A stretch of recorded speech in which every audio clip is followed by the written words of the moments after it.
जैसा कि पहले हमने बीए पार्ट फर्स्ट के सिलेबस की चर्चा की थी। सिलेबस में 5 यूनिट्स हैं और आज हम पहली यूनिट के बारे में चर्चा करेंगे। पहली यूनिट में परंपरागत राजनीति विज्ञान की चर्चा करेंगे। राजनीति विज्ञान को समझने के लिए विद्वानों के द्वारा 2 प्रकार के उपागम, 2 प्रकार की विचारधारा का उल्लेख किया गया है। पहले परंपरागत राजनीति विज्ञान, दूसरा आधुनिक राजनीति विज्ञान या परंपरागत दृष्टिकोण एवं आधुनिक दृष्टिकोण। परंपरागत दृष्टिकोण राजनीति विज्ञान का एक ऐसा दृष्टिकोण है जो केवल तर्क एवं कल्पना पर रहता है और तर्क और कल्पना पर ही बल देता है। इस दृष्टिकोण की प्रमुख पद्धति निगमनात्मक है, अर्थात एक ऐसी पद्धति जिसमें केवल कल्पना, तर्क और मूल्यों पर बल दिया जाता है। परंपरागत राजनीति विज्ञान विशेष रूप से यूनान के नगर राज्यों के विद्वानों के द्वारा उस पर ज़्यादा चर्चा की गई। सबसे पहले हम परंपरागत राजनीति विज्ञान के प्रमुख विद्वानों की चर्चा करेंगे। प्लेटो, जो कि एक आदर्श विद्वान है, आदर्शात्मक अध्ययन पद्धति पर बल देता है, उसने अपनी पुस्तक द रिपब्लिक में एक आदर्श राज्य की कल्पना की है। इस आदर्श राज्य के अंतर्गत उसने न्याय का सिद्धांत, शिक्षा का सिद्धांत और साम्यवादी सामाजिक सिद्धांत की चर्चा की है। अगला विद्वान हम संत ऑगस्टाइन को माने। उसने अपनी पुस्तक द सिटी ऑफ गॉड में 2 तलवारों के सिद्धांत की चर्चा की है। और थॉमस एक्विनास, उसने अपनी पुस्तक स्यूमो ऑफ थियोलॉजिका ए सुमो कॉन्ट्रा में ईसाई मत का समर्थन किया है। रूसो भी एक आदर्शवादी विचारक माना जाता है। उसके सामान्य इच्छा का जो सिद्धांत है वो परंपरागत राजनीति विज्ञान से ही जुड़ा हुआ है। कांट, हीगल आदि के द्वारा जो है परंपरागत राजनीति का जो आदर्शात्मक तत्व है उसी के साथ उनकी विचारधारा भी जुड़ी हुई है। हीगल का विश्व आत्मा दर्शन पूरी तरह से आदर्शात्मक अध्ययन है। टी.एच. ग्रीन का शाश्वत चेतना, टी.एच. ग्रीन की जो विचारधारा है उनके शिष्य नेटलशिप के द्वारा ग्रीन के विचारों को ज़्यादा प्रचारित और प्रसारित किया गया था। परंपरागत राजनीति विज्ञान के अंतर्गत हम उसकी प्रमुख विशेषताओं की चर्चा करेंगे।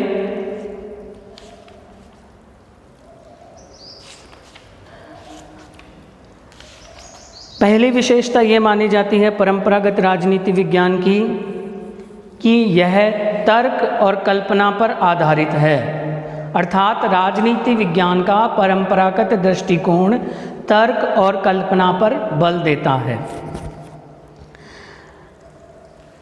परंपरागत राजनीति विज्ञान तर्क और कल्पना की उड़ान भरते हुए नए नए आदर्श प्रस्तुत करता है। वास्तविक जीवन और यथार्थ जीवन से परंपरागत राजनीति विज्ञान के विद्वानों का किसी प्रकार का कोई नाता नहीं है। जैसा कि हमने पूर्व में इसके विद्वानों की चर्चा की थी, प्लेटो का आदर्श राज्य, हीगल की विश्व आत्मा, ग्रीन की शाश्वत चेतना आदि ऐसी कुछ धारणाएं हैं जिनका महत्व केवल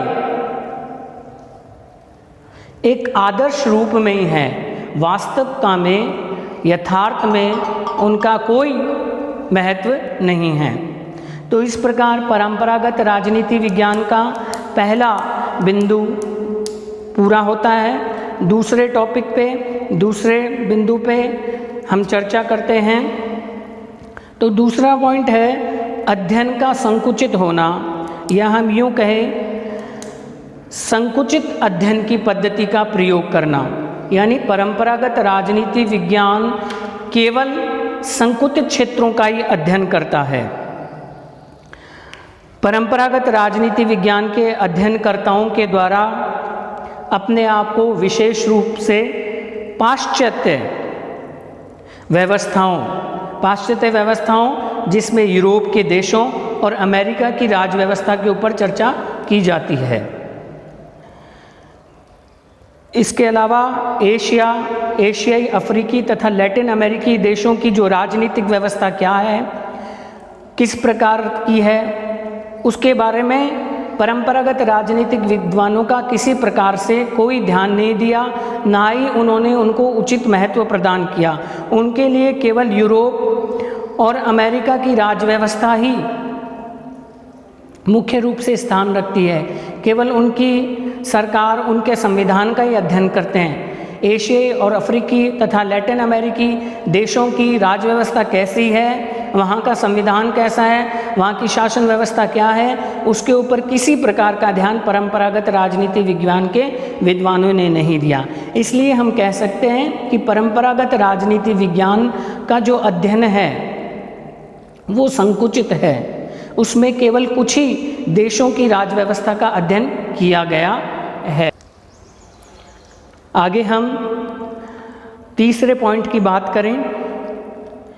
परंपरागत राजनीति विज्ञान की तीसरी विशेषता, तीसरी प्रवृत्ति की चर्चा करें तो हमें यह मिलता है अपरिष्कृत परंपरागत पद्धतियाँ। यानी परंपरागत राजनीति विज्ञान की जो पद्धतियाँ हैं, यानी किस ढंग से उन्होंने सिद्धांत की व्याख्या की, कौन कौन से जो है विषय वस्तु का सहारा लेते हुए उन्होंने अपने सिद्धांत को बनाया। तो ये माना जाता है तीसरे पॉइंट में जो परंपरागत राजनीति विज्ञान की जो विशेषता है वो अपरिष्कृत परंपरागत पद्धतियों को अपनाना, उन पर बल देना, यह इसकी तीसरी विशेषता मानी जाती है। परिष्कृत ना होकर अपरिष्कृत। अपरिष्कृत का मतलब जो शुद्ध नहीं है, जो सही नहीं है, जो क्लियर नहीं है, जो रेटिफाई नहीं है, उसको कहते हैं हम अपरिष्कृत पद्धतियाँ। तो परंपरागत राजनीति विज्ञान की अपरिष्कृत पद्धतियों में ऐतिहासिक पद्धति, कहने का मतलब यह है कि जो भी सिद्धांत या शोध का किया जाता था, जो भी विचारधारा प्रकट की जाती थी, वो ऐतिहासिक आधार पर की जाती थी। केवल इतिहास का वर्णन कर दिया जाता था, ऐतिहासिक पद्धतियों का सहारा लिया जाता। दूसरे पॉइंट की बात करें हम, दार्शनिक, जैसा कि आप जानते हैं प्लेटो और ग्रीन, हीगल, ये सब दार्शनिक है। तो इन्होंने केवल दर्शन के आधार पर उन सिद्धांत की रचना की, उन सिद्धांतों को बनाया। दूसरा, केवल कानून के ऊपर बल देना, कानून की पद्धतियों पर विचार करना। इसके अलावा उन्होंने किसी भी प्रकार की वैज्ञानिक पद्धति का प्रयोग अपने सिद्धांत में नहीं किया। इसलिए तो अपरिष्कृत परंपरागत पद्धतियाँ मानी गई है। चूँकि अगर परंपरागत राजनीति विज्ञान के विद्वान के द्वारा वैज्ञानिक पद्धति का सहारा लिया जाता, आगमनात्मक पद्धति का सहारा लिया जाता, तो परंपरागत राजनीति विज्ञान की पद्धतियाँ अपरिष्कृत ना होके परिष्कृत होती। चूँकि उन्होंने वैज्ञानिक पद्धति का सहारा नहीं लिया, इसलिए यह अपरिष्कृत पद्धतियाँ कहलाती है। और इन्हीं का ही सहारा लेकर इन्होंने जो है अपना सिद्धांत बनाया। डॉक्टर SP वर्मा, जिन्होंने परंपरागत राजनीति विज्ञान की प्रमुख विशेषताओं के अंतर्गत कहा है कि परंपरागत राजनीति विज्ञान के विकास की 4 अवस्थाएं हैं। यानी जो परंपरागत राजनीति विज्ञान है, उनके जो सिद्धांत बने वो किन 4 अवस्थाओं में बने। 4 अवस्थाएं विकास की कौन कौन सी थी? कहने का मतलब परंपरागत राजनीति विज्ञान के अंदर जो विकास हुआ वो 4 अवस्थाओं के अंतर्गत 4 अवस्थाओं का सहारा लेकर किया गया। पहली ऐतिहासिक अवस्था, यानी ऐतिहासिक पद्धति का प्रयोग किया गया। फिर बाद में दूसरी है विश्लेषणात्मक पद्धति, यानी विश्लेषण किया गया किसी भी सिद्धांत का, विचार का। और उसके बाद है आदर्शात्मक उपदेशात्मक। देखिए, परंपरागत राजनीति विज्ञान का जो प्रमुख मुख्य आधार है वह आदर्शात्मक। अधिकतर विद्वानों के द्वारा अपने विचार में, अपने सिद्धांत में आदर्शात्मक चित्रण किया गया है। इसका मुख्य उदाहरण हम प्लेटो की पुस्तक द रिपब्लिक में आदर्शात्मक पद्धति और विश्लेषण को देख सकते हैं। जब स्टूडेंट आप लोग बीए पार्ट 3 में आएंगे तब आप प्लेटो के जो द रिपब्लिक है उसकी पूरी विवेचना करेंगे, उसके ऊपर हम चर्चा करेंगे। लेकिन यहाँ केवल हमें प्लेटो के आदर्श राज्य के वर्णन का उल्लेख करना है, बस केवल इतना ही। आगे हम करें चौथी अवस्था जो कि एसपी वर्मा के अनुसार है वर्णनात्मक परिभाषात्मक। चौथी विशेषता के अंतर्गत वर्णनात्मक पद्धति का प्रयोग किया गया है। केवल वर्णन करना, किसी भी सरकार का, उसकी शाखाओं का, उसके अंगों का केवल वर्णन किया गया, उनका क्या महत्व है, उनसे क्या निष्कर्ष निकाला जा सकता है, इसके ऊपर परंपरागत राजनीति विज्ञान के विद्वानों ने कुछ भी नहीं कहा है। क्यों? क्योंकि केवल उन्होंने वर्णनात्मक, विश्लेषणात्मक, ऐतिहासिक और आदर्शात्मक अवस्थाओं का प्रयोग किया है। आगे हम देखते हैं चौथा बिंदु जो कि नैतिकता और राजनीतिक मूल्यों पर विशेष बल देता है। परंपरागत राजनीति विज्ञान का चौथा पॉइंट है नैतिकता और राजनीतिक मूल्यों पर विशेष बल। यानी जो नैतिकता है और राजनीतिक मूल्य हैं उनका प्रयोग परंपरागत राजनीति विज्ञान के विद्वानों के द्वारा ज़्यादा किया गया है। परंपरागत राजनीति विज्ञान के विद्वानों के द्वारा जो भी सिद्धांत की रचना की गई उसमें हम देखेंगे कि नैतिकता और राजनीतिक मूल्यों को महत्व दिया गया है। उनके सिद्धांतों में मुख्य रूप से दो चीज़ मिलेगी, नैतिकता, राजनीतिक मूल्य। इसी के साथ साथ आदर्शात्मकता का भी तत्व हमें इनके अंदर मिलेगा। जैसा कि आचार शास्त्र से प्रभावित रहे, नीति शास्त्र से प्रभावित रहे हैं। परंपरागत राजनीति विज्ञान के जो विद्वान हैं वो नीति शास्त्र, आचार शास्त्र से प्रभावित हुए हैं। उनके सिद्धांत, उनकी रचना के अंतर्गत हम आचार शास्त्र को देख सकते हैं। आगे हम चर्चा करें कि परंपरागत राजनीति विज्ञान के विद्वानों के द्वारा राज्य को एक नैतिक संस्था मानी गई है। राज्य एक नैतिक संस्था है और राज्य का कार्य जनता को आदेश देना होता है। जैसा कि हम हीगल के विचारों की चर्चा करें, हीगल ने कहा है राज्य पृथ्वी पर ईश्वर का अवतार है। यानी राज्य को एक नैतिक संस्था माना गया है, राजा को एक नैतिक रूप में उसने अवतरण किया है। यानी राजा जो है ईश्वर का अवतार है, इसलिए प्रत्येक व्यक्ति को जो है राजा का या राजा की आज्ञा का पालन करना चाहिए। इस प्रकार हम कह सकते हैं कि एक नैतिक संस्था है, नैतिकता के अंदर ये सब चीज़ें आती हैं।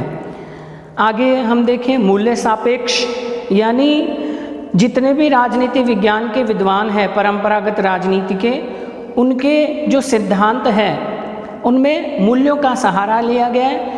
मूल्यों के साथ में रहकर ही उन्होंने अपने सिद्धांत की रचना की है।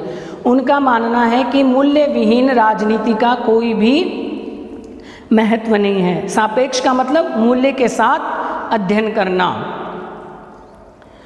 तो आचार शास्त्र से प्रभावित रहे हैं और राज्य को एक नैतिक संस्था मानते हैं और मूल्य सापेक्ष अध्ययन करते हैं। इस प्रकार नैतिकता और राजनीतिक मूल्यों पर विशेष बल देते हैं, जिसका उद्देश्य व्यक्ति को नैतिकता के मार्ग पर, व्यक्ति को नैतिकता के मार्ग की ओर प्रशस्त करना। ये मूल्य सापेक्ष अध्ययन करता है। दार्शनिक और वैचारिक दृष्टि से इनका मूल्यों, आदर्शों और लक्ष्यों से अविच्छिन्न संबंध है। यानी ये इन तीनों चीज़ों को, तीनों पॉइंट्स को कभी भी किसी भी अवस्था में अपने सिद्धांत से अलग नहीं रख सकते। कहने का मतलब है जब ये सिद्धांत ये किसी विचारधारा पर विचार करेंगे या अपने जो सिद्धांत की रचना करेंगे उनमें तीनों जो है पॉइंट शामिल होंगे। इन तीनों के बिना परंपरागत राजनीति विज्ञान अधूरी है। इवन कहें तो परंपरागत राजनीति विज्ञान के ये जो 3 आधार स्तंभ है, आचार शास्त्र, नैतिकता और मूल्य सापेक्ष, इन्हीं पर ये टिका हुआ है। अगर इन तीनों को राजनीति विज्ञान के परंपरागत सिद्धांत से हटा दिया जाए तो परंपरागत राजनीति विज्ञान का कोई महत्व नहीं रहेगा। जब हम परंपरागत राजनीति को पढ़ते हैं तो हमें इन तीनों का अध्ययन करना अति आवश्यक होता है। जैसा कि मैंने इम्पोर्टेंट भी मेंशन कर दिया है, मूल्य सापेक्ष इन सब में सबसे ज़्यादा इम्पोर्टेंट माना गया है। मूल्य के बिना राजनीति विज्ञान के परंपरागत दृष्टिकोण का कोई महत्व नहीं है। आगे हम चौथे पॉइंट की बात करें, कानूनी, औपचारिक तथा संस्थागत अध्ययनों की प्रमुखता। यहाँ जो राजनीति विज्ञान का नेक्स्ट पॉइंट बताएं, कानूनी, औपचारिक तथा संस्थागत अध्ययनों की प्रमुखता। परंपरागत राजनीति विज्ञान में प्रमुख रूप से राजनीतिक संस्थाओं, सरकारी संस्थाओं, संविधान, विधि आदि का अध्ययन किया जाता रहा है तथा राजनीतिक प्रक्रियाओं एवं राजनीतिक के प्रेरक तत्वों आदि का जैसा अध्ययन किया जाना था नहीं किया गया। उस समय के विद्वानों का ऐसा मानना था, उनका विश्वास था कि राजनीतिक जीवन की व्याख्या विधि और संविधान के परिप्रेक्ष्य में पर्याप्त है। उनका यह मानना था कि राजनीति विज्ञान का अध्ययन केवल संविधान, राजनीतिक संस्थाओं, सरकारी संस्थाओं तक ही पर्याप्त है। कहने का मतलब इनका अध्ययन कर लिया, इसका मतलब राजनीति विज्ञान का पूर्ण अध्ययन हो चुका है। जैसा कि हमने दूसरे पॉइंट पर पढ़ा था कि राजनीति विज्ञान का परंपरागत जो क्षेत्र है या परंपरागत दृष्टिकोण है, उपागम है, वो केवल सीमित है, संकुचित अध्ययन है। क्यों? ये केवल संविधान का अध्ययन करते हैं, विधि का अध्ययन करते हैं, सरकारी संस्थाओं का अध्ययन करते हैं। इनका अध्ययन करने के बाद वो कहते हैं विद्वान कि बस अब राजनीति विज्ञान का अध्ययन हो गया है, इससे आगे बढ़कर किसी प्रकार का कोई अध्ययन नहीं करते हैं। जैसा कि हम जानते हैं प्रोफेसर डाइसी, जिन्होंने विधि के शासन के ऊपर अपना विचार प्रकट किया है, अपने सिद्धांत को दिया है। डाइसी, प्रोफेसर डाइसी, जो कि ब्रिटेन के संविधान से जुड़े हुए हैं। जब हम ब्रिटेन के संविधान को पढ़ते हैं, जब प्रोफेसर डाइसी का नाम हमारे सामने आता है, उसी तरह मुनरो, जो कि अमेरिका के संविधान से जुड़े हुए हैं और अमेरिका की शासन व्यवस्था को वह बताते हैं। आग और जिंक, ये भी कानूनी, औपचारिक और संस्थागत अध्ययनों पर बल देते हैं। आगे हम पढ़ते हैं नेक्स्ट पॉइंट, चिंतन में व्यक्तिनिष्ठता के तत्व की प्रधानता। यानी जब परंपरागत राजनीति विज्ञान के विद्वान किसी भी प्रकार का अपना सिद्धांत बनाते हैं या उनके सिद्धांत को जब हम पढ़ते हैं, तब उनके चिंतन में उन्होंने जो भी राजनीति व्यवस्था के प्रति या राजनीति विज्ञान के प्रति अपने विचार प्रकट किए हैं, उनमें व्यक्तिनिष्ठता की तत्व, यानी जो भी विद्वान है उनके जो पर्सनल विचार हैं वो भी उनके सिद्धांत में हमें मिलते हैं। इसलिए उनके चिंतन में, उनके सिद्धांत में व्यक्तिनिष्ठता के तत्व की प्रधानता होती है। हम यूनानी विचारकों की चर्चा करें। यूनानी विचारक जिसमें प्लेटो माने जाते हैं मुख्य रूप से, तो प्लेटो ने अपने खुद के जो विचार है वो अपने आदर्श राज्य में उन्होंने बताए हैं। आदर्श राज्य जिसके अंतर्गत वो एक ऐसे राज्य का निर्माण करना चाहता है जिसमें शिक्षा व्यवस्था, सामाजिक साम्यवादी व्यवस्था आदि का उल्लेख किया गया है। एक आदर्श राज्य एक ऐसा है जो कल्पना पर आधारित है, वास्तव में सामाजिक जीवन में और नागरिकों के लिए उस आदर्श राज्य का कोई भी महत्व नहीं है। कहने का मतलब कि प्लेटो ने जो अपने विचार प्रकट किए, उन्होंने अपना खुद का जो चिंतन है वो भी अपने आदर्श राज्य के अंदर डाल दिया है। यानी आदर्श राज्य में प्लेटो के विचार भी हमें देखने को मिलते हैं। खुद के पर्सनल विचार प्लेटो ने आदर्श राज्य में बहुत ज़्यादा कोट किए हैं। इसलिए कहते हैं चिंतन में व्यक्तिनिष्ठता के तत्व की प्रधानता, विशेष रूप से यूनानी विचारकों के द्वारा नैतिकता, जितने भी यूनानी विचारक हुए हैं चूँकि वो नैतिकता से प्रभावित रहे हैं, उन्होंने जो है अपने समाज में जो बुरी व्यवस्था थी या जो समस्या थी उससे निजात पाने के लिए नैतिकता के तत्व का सहारा लिया, नैतिकता के तत्व का सहारा लिया। इसलिए हम कह सकते हैं कि यूनानी विचारकों के द्वारा जो भी सिद्धांत या विचार प्रकट किए गए उसमें नैतिकता के तत्व की प्रधानता हमें आवश्यक रूप से मिलेगी। जब हम रिपब्लिक का ओरिजिनल बुक पढ़ते हैं तब हमें पता चलता है कि प्लेटो ने रिपब्लिक में बहुत सारे बिंदु या कहें पूरी जो रिपब्लिक है वो नैतिकता से भरी पड़ी है। कुछ विद्वानों के द्वारा रिपब्लिक को नीति शास्त्र का ग्रंथ भी कहा जाता है। आगे हम पढ़े मध्य युग, जो मध्य युग था उसमें ईसाई संत जितने विचारक हुए हैं इस समय में, मध्य युग के समय, उन्होंने ईसाईवाद का समर्थन किया है और गैर ईसाईवाद की आलोचना करते हुए उसको नकारा है। तो ये हम देख सकते हैं। आगे हम देखें आदर्शवादियों के विवेक एवं साक्षात्कार, यानी परंपरागत राजनीति विज्ञान में आदर्शवाद का विवेक संगत एवं साक्षात्कार तरीके से प्रयोग किया गया। कहने का मतलब हीगल के द्वारा जो आदर्शात्मक की विचारधारा बताई गई है उसके चिंतन में भी व्यक्तिनिष्ठता का तत्व हमें दिखाई देता है। चूँकि हीगल, ग्रीन, कांट ये सब आदर्शवादी विचारक हैं, तो इन्होंने जो अपने सिद्धांतों की रचना करी उसमें आदर्श का जो तत्व है वो उनके चिंतन में विशेष रूप से देखा जा सकता है। और इन विद्वानों को पराअनुभववादी कहा जा सकता है। पराअनुभववादी का मतलब यहाँ यह है कि किसी सामाजिक समस्या के ऊपर चर्चा करके उसको अपने तरीके से सुलझाना या एक ऐसी कल्पना करना जो आम आदमी के चिंतन से बाहर हो, उसे हम पराअनुभववादी कहते हैं।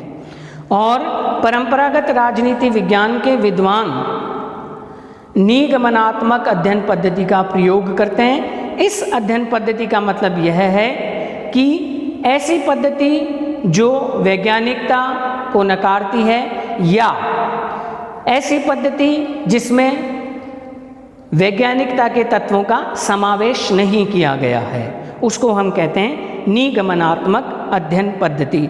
इस प्रकार आज की क्लास में हमने परंपरागत राजनीति विज्ञान के जो 6 पॉइंट्स है, 6 बिंदु है उसकी विशेषता के, उसके बारे में पढ़ा। परीक्षा की दृष्टि से भी परंपरागत राजनीति विज्ञान की विशेषता ही बहुत ही महत्वपूर्ण है। तो पहले हमने तर्क और कल्पना पर आधारित आदर्शात्मक अध्ययन का पॉइंट पढ़ा, उसके बाद नैतिकता और राजनीतिक मूल्यों पर विशेष बल देता है इसके। तो निगमनात्मक अध्ययन पद्धति का मतलब हमने समझा। आगे कल के क्लास में हम आधुनिक दृष्टिकोण की विशेषता के बारे में चर्चा करेंगे। आधुनिक दृष्टिकोण को कौन कौन से विद्वान हैं, आधुनिक दृष्टिकोण की क्या क्या विशेषता है, इसके बारे में चर्चा करेंगे। Thank you students.